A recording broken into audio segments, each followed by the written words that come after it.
Selamat datang di channel Alur Donghua. Sebelum menonton, silahkan subscribe, biar Mimin tambah semangat update-nya. Manik-manik darah menyatu menjadi satu manik darah yang lebih besar secara instan dan tanpa perlawanan apapun. Ketika energi besar yang menahan mereka habis, mereka perlahan-lahan jatuh ke tanah sebelum berhamburan ke rumput hijau. Untuk waktu yang lama, Xia Qingyue hanya berdiri di sana dengan ekspresi bingung dan tidak fokus di wajahnya. Sepertinya jiwanya telah meninggalkan tubuhnya sepenuhnya. Yun Ce sendiri hampir sama terkejutnya. Apa yang terjadi di sini? Tidak hanya penghalang yang seharusnya menghalangi semua orang kecuali keturunan langsung tidak bekerja pada Xia Qingyue, tapi darahnya juga telah menyatu sempurna dengan darah Yue Wuya. Itu hanya bisa berarti, apa yang saya pikirkan, itu tidak mungkin. Ayah kandung Xia Tiyue tidak diragukan lagi adalah Xia Hongyi. Yue Wugu masih perawan saat Xia Hongyi menemukannya. Selain itu, baru pada tahun ketiga mereka bersama, mereka memiliki Xia Qingyue. Mustahil bagi Xia Qingyue untuk menjadi putri Yue Wuya. Apakah Xia Hongyi berbohong? Apakah dia sudah ketika dia menemukan Yue Wugu? Itu semakin tidak masuk akal. Xia Hongyi dan Yue Wugu menikah pada tahun kedua, mengandung Xia Qingyue pada tahun ketiga, dan Xia Yuanba pada tahun keempat. Seluruh kota awan terapung mengetahui hal ini. Mereka mungkin bisa menipu 1 atau 10 orang, tapi seluruh kota. Mustahil. Pada saat inilah Yun Ce teringat akan keraguan yang diutarakan Qi Wuyao kepadanya beberapa waktu lalu. Dia terlalu acuh tak acuh terhadap kematian Xia Qingyue. Xia Yuanba adalah pembawa vena ilahi Kaisar Tirani dan memiliki pikiran yang teguh, namun dia hampir tidak bisa mengendalikan rasa sakitnya setelah mendengar berita tersebut. Di sisi lain, yang saya rasakan dari Xia Hongyi hanyalah kilasan rasa sakit. Malah aku semakin merasa kaget dan kasihan padanya. Reaksinya sama seperti reaksi seseorang saat mendengar kematian putri tetangganya. Anda adalah seorang ayah dengan hanya 1 anak perempuan atas nama Anda. Anda lebih tahu dari saya betapa tidak biasa reaksinya. Dia bukanlah penguasa yang bodoh atau berdarah dingin, tapi dia pada dasarnya tidak terikat secara emosional. Itulah satu-satunya kemungkinan lain yang dapat saya pikirkan. Orang seperti itu memang ada. Seperti seseorang yang terlahir tanpa lengan atau kaki, ada pula yang terlahir tanpa 7 emosi dan 6 keinginan yang mendorong kita semua.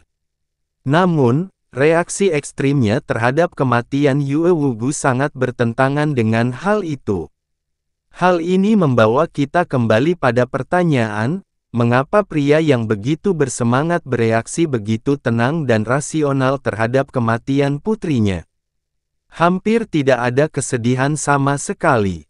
Apakah kamu masih ingat mengapa Xia Qingyue terobsesi untuk berkultivasi secara mendalam?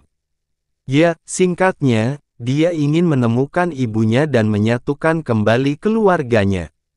Itu betul. Chu Yue-chan memberitahuku hal yang sama. Ini memberitahu kita bahwa dia adalah seorang wanita yang sangat menghargai ikatan kekeluargaan. Paling tidak, dia adalah seseorang yang memberikan segalanya hanya untuk mencari seorang ibu yang hampir tidak dia ingat. Jadi mengapa seorang wanita yang sangat menghargai cinta dan ikatan kekeluargaan, tidak mengunjungi ayahnya bahkan sekalipun setelah dia menikah denganmu dan melakukan perjalanan ke Frozen Cloud Asgard? Yun Ce berpura-pura tidak peduli saat itu, tapi dia tidak acuh seperti yang terlihat. Hari ini, kata-katanya muncul dari ingatannya dan bercampur dengan pemandangan di depannya menjadi sebuah panci panas kebingungan. Xia Hongyi bersikap sangat acuh tak acuh ketika dia mendengar kematian Xia Qingyue. Yue Wuya secara pribadi muncul di hadapan Xia Qingyue, seorang penghuni alam rendah meskipun dia adalah seorang kaisar dewa.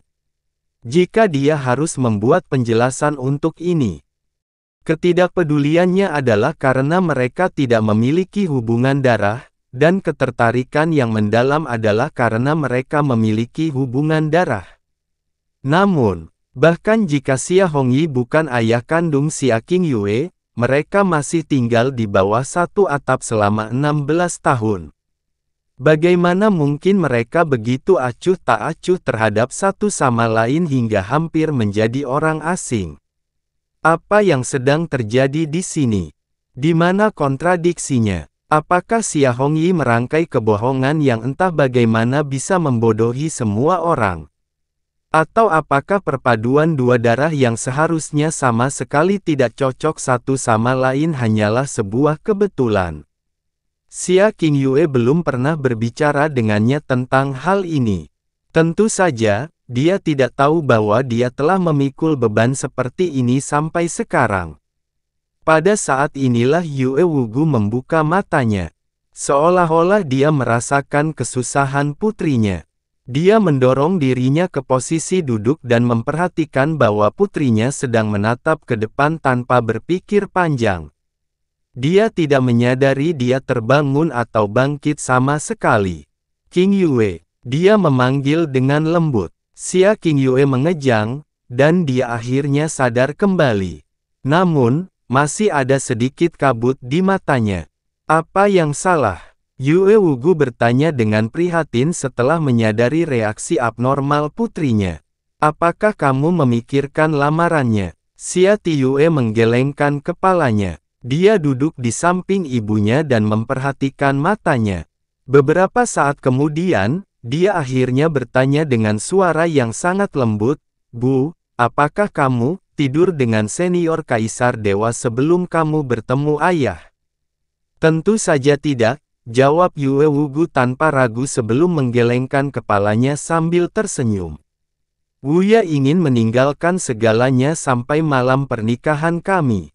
Dalam kata-katanya, dia tidak mau mencoreng namaku sampai saat itu. "Aku sudah memberitahumu hal ini sejak lama, bukan? Mengapa kamu mengungkitnya lagi?" Jawaban Yue Wugu tidak menghilangkan kabut di matanya. Masih menatap mata ibunya, dia bergumam hampir tanpa sadar, "Benarkah?" Bahkan tidak sekali. Reaksi abnormal itu tampak mengejutkan Yue Wugu. Kemudian, sebuah kesadaran muncul di benaknya, ekspresinya berubah menjadi panik sekaligus menyakitkan pada saat yang bersamaan. Dia mencengkeram tangan putrinya erat-erat dan berkata dengan suara mendesak, "Tolong percaya Ibu, Qingyue. Aku belum pernah tidur dengannya, tidak sekarang, dan yang pasti tidak sebelum aku mengenal ayahmu. Tidak pernah." Aura Yue Wugu yang tiba-tiba tidak teratur dan suara yang sangat sedih akhirnya membawa Xia Qingyue kembali ke dunia nyata. Pada saat yang sama, dia menyadari betapa dia telah melukai ibunya dengan kata-katanya. "Bu, tidak, bukan itu maksudku." Dia mencoba menjelaskan dirinya sendiri. "Qingyue," Yue Wugu menangis saat dia mencoba mengembalikan kelembutan ke dalam suaranya, "Aku tahu aku mengecewakan ayahmu, kamu, dan Yuanba. Aku tidak pantas disebut istri atau ibu karena telah meninggalkan kalian semua hari itu." "Tidak, bukan itu." Xia Tiyue menggelengkan kepalanya sekuat tenaga. Kebingungannya sebelumnya telah berubah menjadi panik dan menyalahkan diri sendiri. Yue Wugu memperhatikan putrinya dengan pipi berlinang air mata. "Langit telah mengasihaniku sekali dan menyatukan aku dan putriku yang sudah dewasa, dan berpikir bahwa aku berani menuntut lebih. Saya tidak percaya saya begitu asyik dengan keinginan egois saya sehingga saya benar-benar lupa tentang kerugian yang akan ditimbulkannya pada Anda. Qingyue, aku tidak punya penyesalan lagi dalam hidup ini, karena surga mengizinkanku menikmati kebersamaan denganmu selama beberapa tahun terakhir." Yue Wugu membelai pipi putrinya dengan lembut. "Jangan khawatir. Saya tidak akan pernah memaksa Anda melakukan sesuatu yang tidak ingin Anda lakukan. Sama halnya, saya tidak akan pernah membiarkan hal yang tidak Anda inginkan terjadi. Bu, kamu salah paham. Ini benar-benar hanya kesalahpahaman. Xia Qingyue menggelengkan kepalanya lagi sebelum meraih bahu ibunya dan menatap matanya. Dengarkan aku, Ibu. Kamu tidak mengecewakan siapapun, apalagi melakukan kesalahan sepanjang hidupmu. Baik itu kamu, ayah, atau Kaisar Dewa Senior, kamu semua adalah korban yang tidak bersalah. Penjahat yang menyakitimu saat itulah yang harus disalahkan. Dia telah menyaksikan dan merasakan tragedi mengerikan yang menimpa kehidupan ibunya. Dia juga mengetahui banyaknya luka, penyesalan, dan rasa sakit yang membebani hatinya. Ibunya menjadi sangat sensitif dan rapuh karena semua beban, dan dia baru saja memberikan pukulan telak kepadanya dengan gumamannya yang tidak dipikirkan. Setiap air mata yang menetes di pipi ibunya telah membasahi jiwanya. Kegugupan, rasa gentar, dan ketakutan ibunya saat membayangkan telah menyakiti putrinya, dan kata-kata berikutnya yang mungkin juga merupakan sumpah keji, semuanya membuat Xia Qingyue menyadari betapa egoisnya sifat keras kepala ibunya. Aku menanyakan pertanyaan itu padamu karena aku ingin memberitahumu bahwa dia menyeka noda air mata di wajah ibunya sebelum melanjutkan, aku berubah pikiran. Saya telah memutuskan untuk menerima lamaran senior Kaisar Dewa. Namun, Yue Wugu tidak hanya tampak terhibur dengan jawaban putrinya, dia tanpa sadar mengencangkan cengkeramannya di tangannya dan berkata dengan mendesak, Qingyue. Aku baru saja memberitahumu bahwa kamu tidak perlu memaksakan diri untuk melakukan sesuatu yang tidak ingin kamu lakukan, apalagi untuk orang sepertiku. Saya tidak memaksakan diri untuk melakukan ini, dan saya pastinya tidak hanya melakukannya untuk ibu. Xia Tiyue menggelengkan kepalanya dan membalasnya dengan senyumnya yang penuh air mata. Hanya saja Kaisar Dewa benar. Tanpa kekuatan yang cukup, bakat khusus dan hadiah dari surga, saya hanya akan memberi saya kesengsaraan tanpa akhir. Saya masih belum memiliki konsep tentang apa sebenarnya arti dari tahta Kaisar Dewa, tapi saya tahu bahwa kekuatan ilahi Dewa Bulan adalah salah satu kekuatan tertinggi yang ada di dunia saat ini. Ini adalah sesuatu yang orang normal tidak bisa berharap untuk mendapatkannya dalam 1000 masa kehidupan, namun hal itu ditawarkan kepada saya di atas piring perak. Ini adalah hadiah yang jauh lebih baik dari surga, dan itulah yang saya butuhkan. Aku hanya tidak punya alasan untuk menolaknya.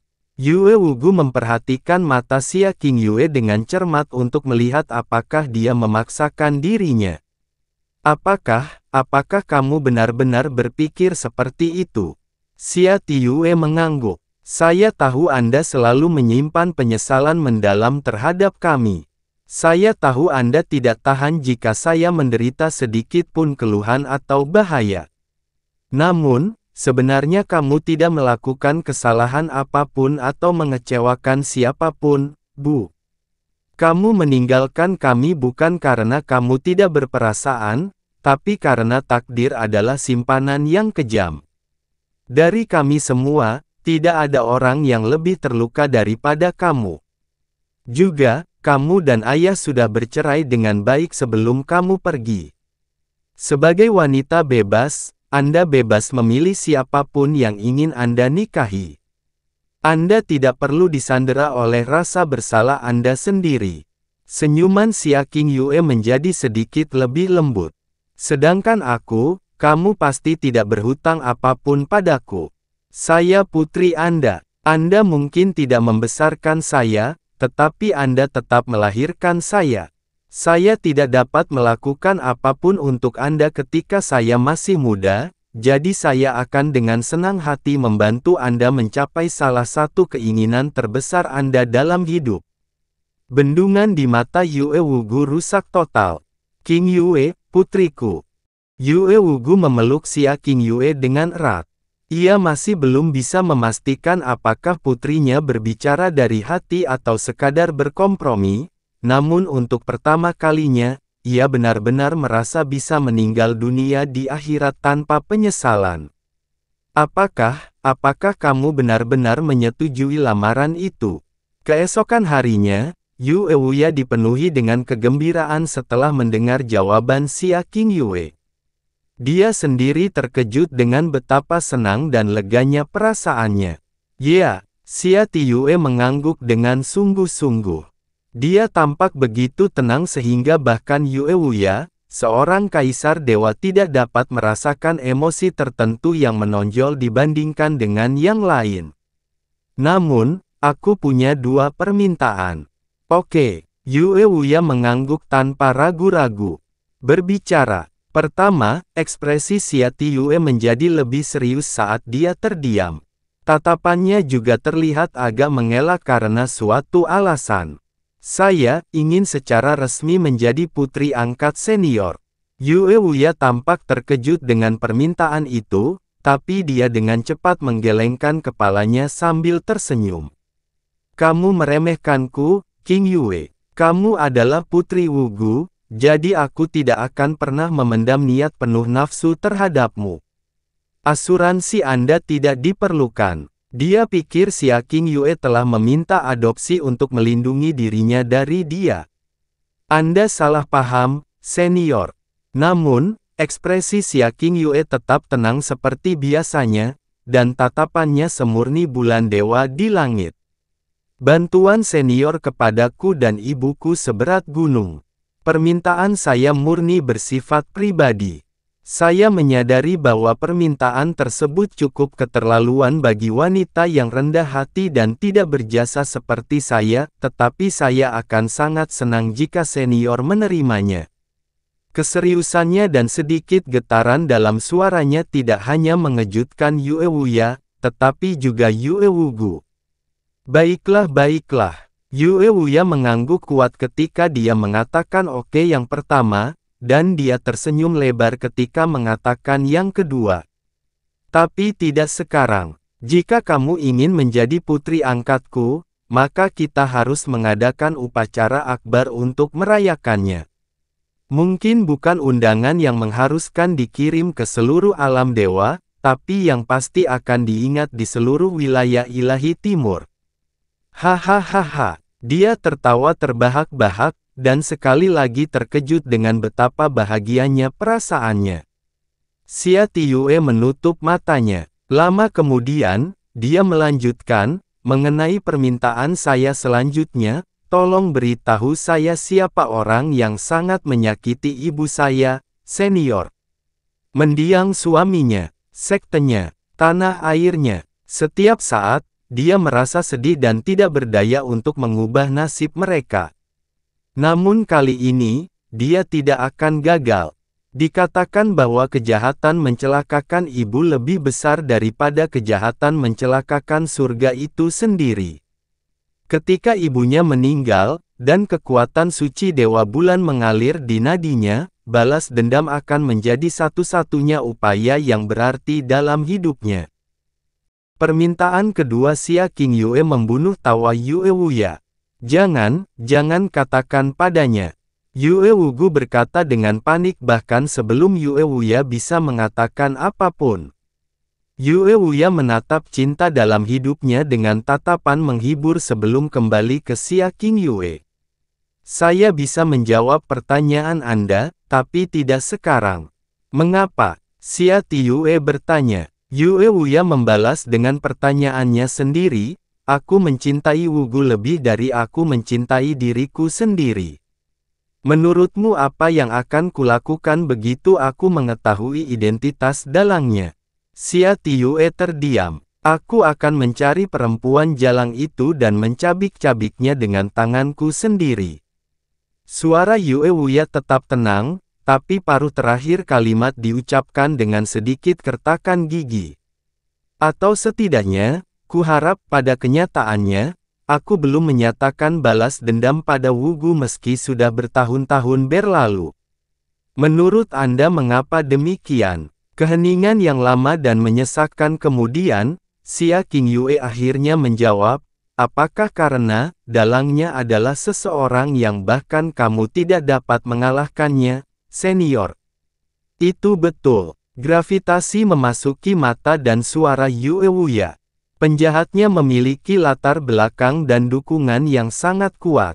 Kekuatan dan statusnya termasuk yang terbaik dari yang terbaik, tapi dia juga memiliki pikiran yang licik dan kejam. Kata baik, jahat, benar dan salah tidak ada dalam kamusnya, yang ada hanyalah minat.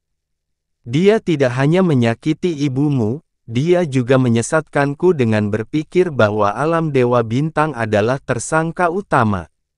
Saya diliputi amarah dan tidak menyelidiki masalah ini sebaik yang seharusnya, jadi saya melakukan kesalahan besar yang semakin memperburuk hubungan antara alam Dewa Bulan dan alam Dewa Bintang, persis seperti yang diinginkan dalang. Yue Wuya mengepalkan tangannya tanpa suara saat dia mengatakan ini.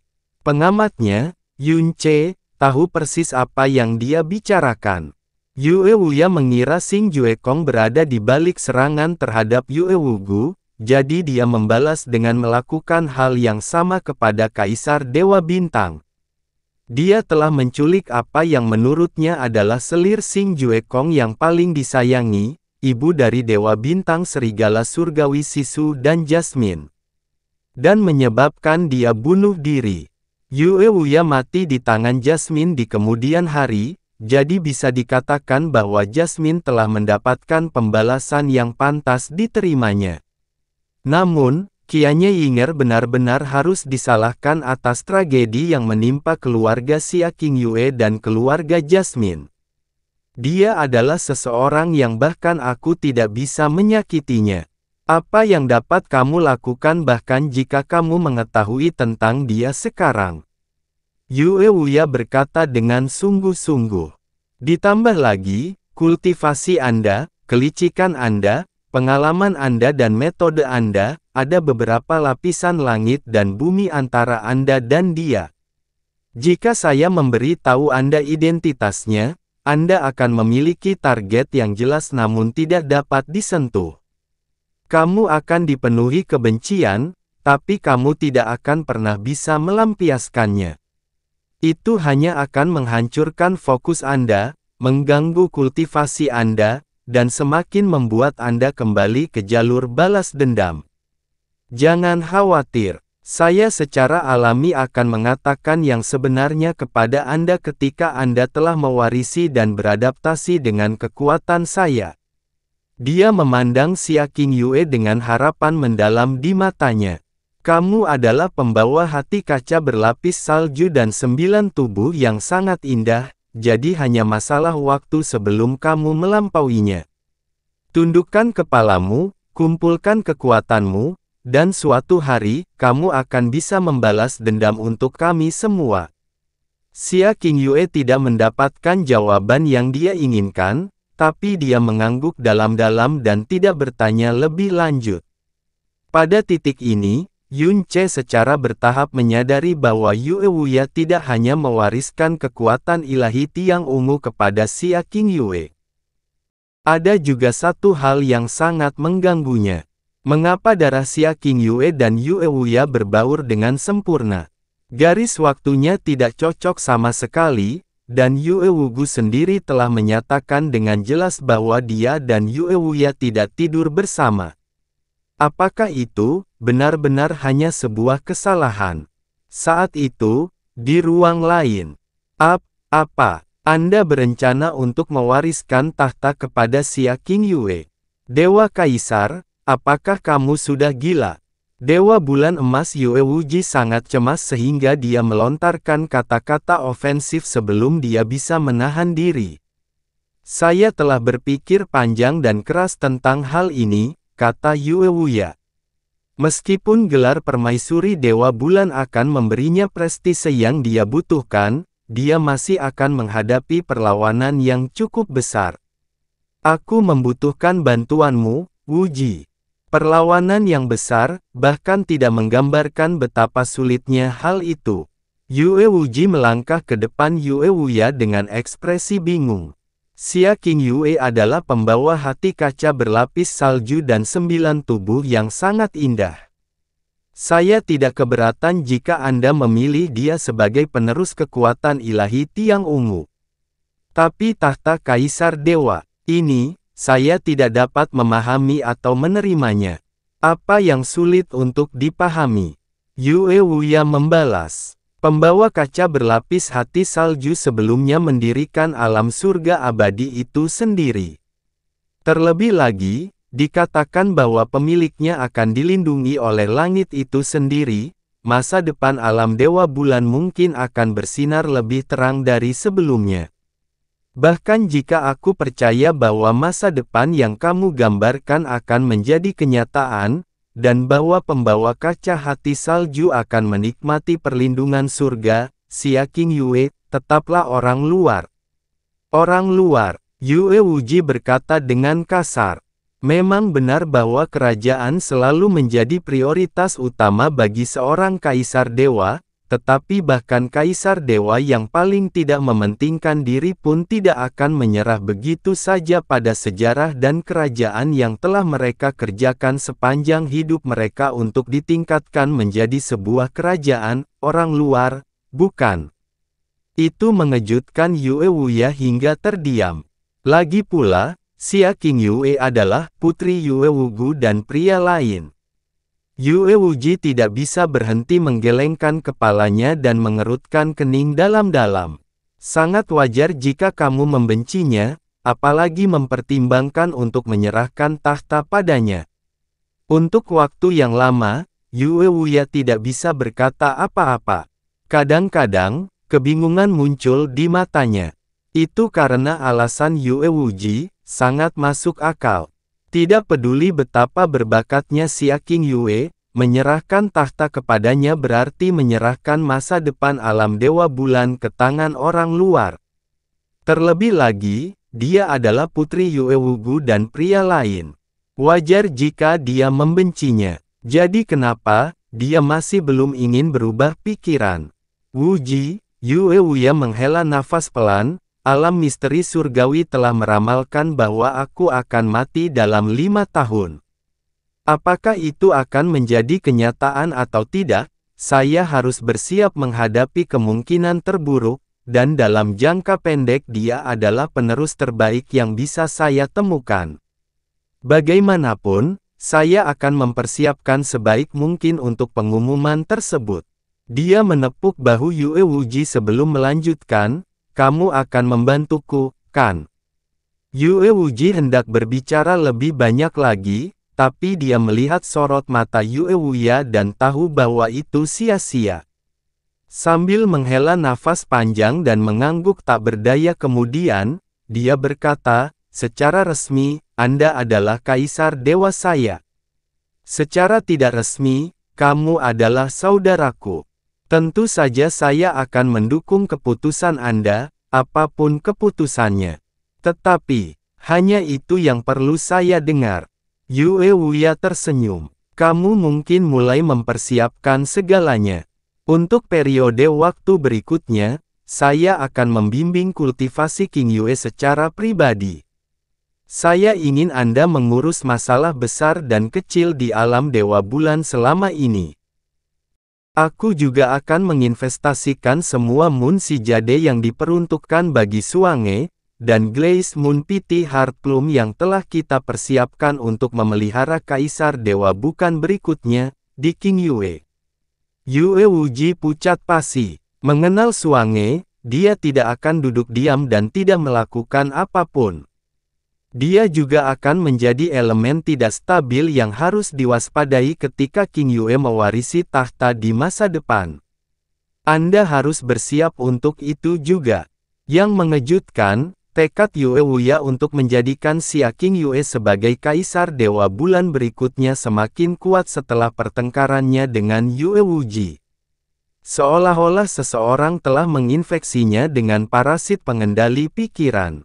Saya mengerti. Yue Wuji hanya bisa setuju. Dunia berubah lagi, tapi kali ini Yun Ce mengenali kejadian itu. Itu adalah ibu kota alam Dewa Bulan, hari bulan ilahi di langit. Xia Qingyue dimaksudkan untuk dijadikan permaisuri Dewa Bulan selama upacara ini. Itu juga merupakan tempat di mana dia dan Xia Qingyue bertemu satu sama lain sekali lagi. Dia baru saja keluar dari penjara agar semua hadirin dapat mengingat namanya ketika tiba-tiba, dia mengetahui bahwa mendiang suaminya yang dia pikir telah meninggal selama bertahun-tahun ternyata masih hidup, dan bahwa dia sedang berada di kota bulan suci sekarang. Ayah angkat, bisakah Qingyue mengajukan satu permintaan? Dia bertanya pada Yue Wuya sambil berusaha mengendalikan kebingungan dan perjuangannya. Bisakah ayah angkat menganugerahkan Vanishing Moon Celestial Palace kepada Qingyue? Hahaha, Kaisar Dewa Bulan tertawa terbahak-bahak.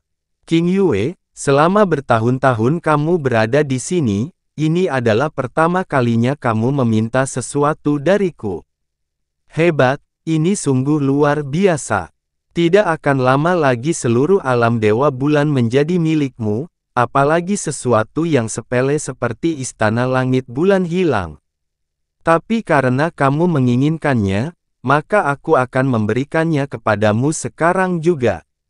Saya berterima kasih kepada ayah angkat karena telah mengabulkan permintaan saya.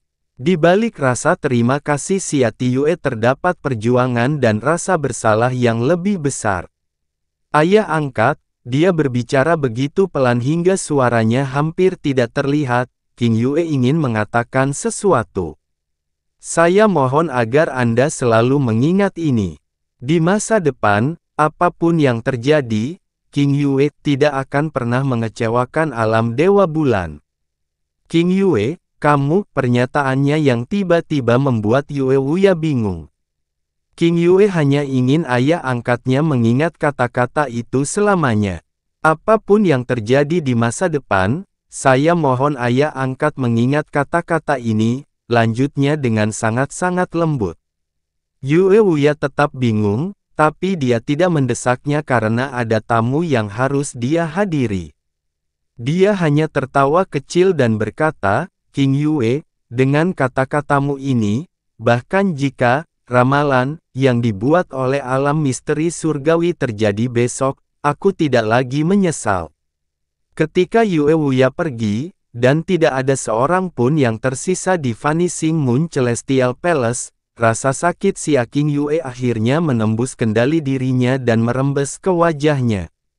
Dia menutup matanya dan tidak bisa mengambil keputusan untuk waktu yang lama. Haruskah aku mengiriminya transmisi suara dan menceritakan semuanya sekarang, atau? Keraguan-raguan mewarnai tatapan dan wajahnya saat dia berbisik pada dirinya sendiri. Dia merasa seolah sedang berdiri di persimpangan jalan yang tidak bisa kembali lagi. Dia teringat pilihan yang harus diambil ibunya saat itu. Yang satu ini bahkan tidak sesulit pilihan atau keadaan ibunya, tapi rasa sakitnya begitu parah dan menyayat jiwa. Pikirannya melayang kembali ke hari dia dan Yun Ce menikah. Kamu telah menjelaskan bahwa kamu akan berangkat ke Frozen Cloud Asgard, dan satu-satunya alasan kamu menikah denganku adalah untuk memenuhi janji itu. Oleh karena itu, kamu tidak punya masalah jika aku mengambil selir, kan? Maumu, Anda berjanji. Tapi kamu tidak diperbolehkan mencari pria lain. Aku, Yun Ce mungkin cacat, tapi aku masih seorang pria. Kamu harus menjanjikan ini padaku juga. Pria yang tidak masuk akal. Bagaimana itu tidak masuk akal? Kebanggaan pria lebih besar dari surga apalagi jika melibatkan wanita. Juga, kamu adalah istriku, tetapi kamu tidak mengizinkan aku menyentuhmu, dan kamu berencana untuk meninggalkanku. Dapatkah Anda benar-benar menatap mata saya dan memberitahu saya bahwa Anda telah memenuhi salah satu tanggung jawab Anda sebagai istri? Juga, apa yang saya minta dari Anda hanyalah prinsip paling dasar antara suami dan istri. Apakah Anda benar-benar tidak akan mewajibkan hal itu? Ya, kamu melakukan ini hanya karena sebuah janji. Ya, Anda hanya membayar hutang yang terutang. Tapi apa gunanya jika tidak ada sedikit pun ketulusan dalam sikapmu? Bagus. Aku berjanji tidak akan berselingkuh dengan pria lain, dan aku tidak akan melakukan apapun yang akan mengurangi harga diri kejantananmu dengan cara apapun. Apakah kamu puas sekarang? Sekarang kita bicara. Serius, kamu terlalu cantik untuk kebaikanmu sendiri. Apa yang harus saya lakukan jika suatu hari Anda melihat tuan muda yang memiliki reputasi baik dan tergoda? Hei, saya belum selesai berbicara. Pernikahan itu palsu, dan judulnya kosong. Namun, apa jadinya jika seluruh dunia mempercayai hal tersebut? Itu terlalu tidak adil baginya, bisik Xia Qingyue pada dirinya sendiri sambil air mata mengalir di pipinya. Dia baru saja mulai mengembangkan ketenarannya di alam dewa. Bagaimana saya bisa menjadi orang yang melemparkannya ke dalam bayang-bayang dan menghancurkan masa depannya? Ibu, ayah angkat, Qingyue tidak berbakti, aku hanya bisa menebus sisa hidupku. Setiap kata yang dibisikkan Xia Qingyue menusuk hati Yun Ce. Kembali ke Vanishing Moon Celestial Palace, Xia Qingyue telah menjelaskan semuanya kepadanya dengan nada dingin dan tenang. Dia sudah tahu bahwa Xia Qingyue harus membuat keputusan yang menyakitkan sebelum melakukan aksi yang dia lakukan, tapi baru sekarang dia benar-benar mengerti betapa sulit dan menyakitkannya hal itu. Di satu sisi, itu adalah keinginan terakhir ibunya untuk menikah secara layak dengan Yue Wuya. Dia juga berhutang budi pada Yue Wuya, belum lagi sepertinya ada hubungan darah yang aneh di antara mereka. Di sisi lain, dia berjanji padanya bahwa dia akan tetap setia, dan upacara pernikahan, walaupun palsu akan sangat menyakitinya dan membuat masa depannya berantakan.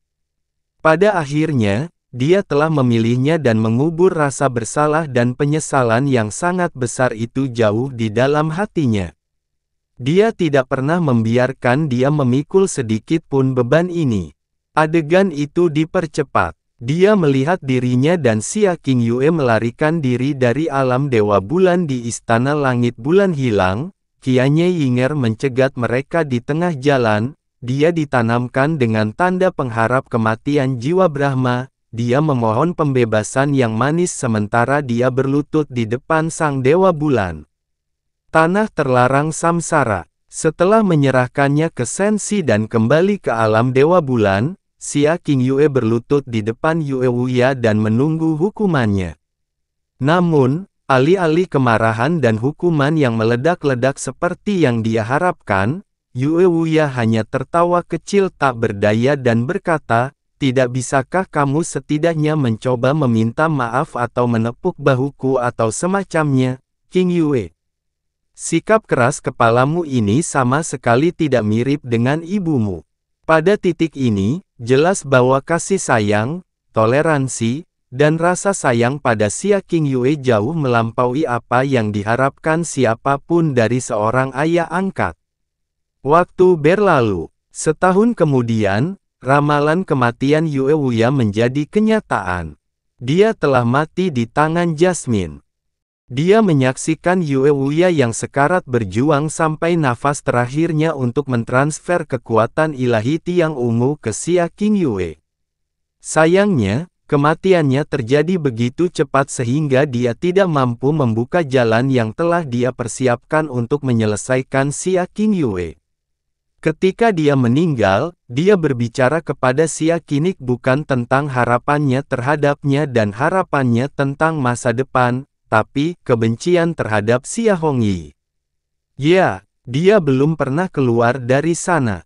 Di saat-saat terakhirnya, dia menitikkan air mata yang tidak pernah dia keluarkan di depan Yue Wugu, dan meninggal dalam kebencian. Tak seorang pun yang belum menyaksikan hal ini dengan mata kepala sendiri dapat membayangkan bahwa kehidupan Kaisar Dewa Bulan akan berakhir dengan cara yang tragis. Di hari yang sama, Yue Wugu bunuh diri atas nama cinta. Yun Ce menyaksikan Xia King Yue memegangi tubuh Yue Wugu dan menangis sejadi-jadinya. Cermin perunggu yang dipegang Yue Wugu di dadanya menjadi kenang-kenangan untuk ibunya. Menanggung rasa bersalah dan penyesalan terhadap ibu dan ayah angkatnya, dan menghadapi perlawanan besar-besaran dari alam Dewa Bulan itu sendiri, Xia King Yue menjadi sendirian di alam dewa. Meskipun mengetahui bahwa keputusannya akan ditolak oleh semua orang di alam Dewa Bulan, Xia King Yue masih menguburkan jenazah ibunya di sebelah jenazah Yue Wuya di makam kekaisaran. Dia kemudian berlutut di depan makam selama 3 hari 3 malam. Yun Ce menyaksikan setiap detiknya tanpa mengeluarkan suara sedikit pun atau mengalihkan pandangannya bahkan sekalipun. Andai saja dia bisa berdiri di sisinya saat itu. Setidaknya dia bisa menanggung sebagian rasa sakit di hatinya. Beberapa waktu kemudian, Xia King Yue akhirnya bangkit. Tiba-tiba, tubuhnya mulai mengejang tak terkendali hingga dia terjatuh kembali ke lututnya. Getaran mengguncang matanya yang sebelumnya mati menjadi kacau balau.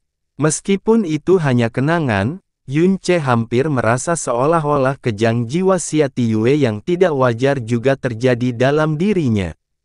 Apa yang sebenarnya terjadi pada King Yue? Dia memegangi kepalanya erat-erat dengan kedua tangannya. Guncangannya semakin bertambah hebat, dan dia sepertinya menahan rasa sakit yang luar biasa. Apa yang terjadi? Apa yang terjadi padanya? Yun Ce berteriak di dalam lautan jiwanya sendiri. Pada saat itulah suara wanita sementara itu berbicara. Dia telah mewarisi kekuatan ilahi Tiang Ungu dengan sempurna dan dalam waktu yang sangat singkat berkat 9 tubuh yang sangat indah miliknya. Pikirannya juga sangat terguncang oleh semua tragedi yang menimpanya. Hasilnya, Heart of Snow Glass miliknya juga mulai bangkit dengan cepat. Memiliki hati seperti kaca berarti tidak ternoda oleh kekotoran dunia, dia memahami kebenaran di balik ketiadaan, jauh lebih cepat daripada kamu, dan bahkan lebih cepat dari perkiraanku. Kebenaran di balik ketiadaan. Yun Ce melihat sekeliling dengan bingung. Maksudnya itu apa? Sejak kamu mulai mengembangkan pedoman surga yang menentang dunia, kamu juga perlahan-lahan menyadari kebenarannya, bukan? Suara wanita itu menjawab, "Aku." Yun Ce berseru kaget. Namun, sebelum dia bisa merenungkan kata-katanya, Xia King Yue dalam ingatannya akhirnya berhenti bergetar. Dia perlahan mengangkat kepalanya. Seharusnya dia mengeluarkan setiap air mata yang ada di tubuhnya, namun air mata itu kembali membanjiri pipinya dalam waktu singkat. "Kamu benar-benar ayahku, kamu benar-benar ayahku." Dia hampir tidak bisa menyelesaikan kalimatnya tanpa menangis di sela-selanya. Ledakannya juga menyebabkan Yun Ce mengalami keterkejutan yang lama dan mendalam. Apa yang dia lihat? "Kamu benar-benar ayahku," katanya. Itu hanya bisa berarti satu hal. Apakah Yue Wuya sebenarnya ayah kandungnya?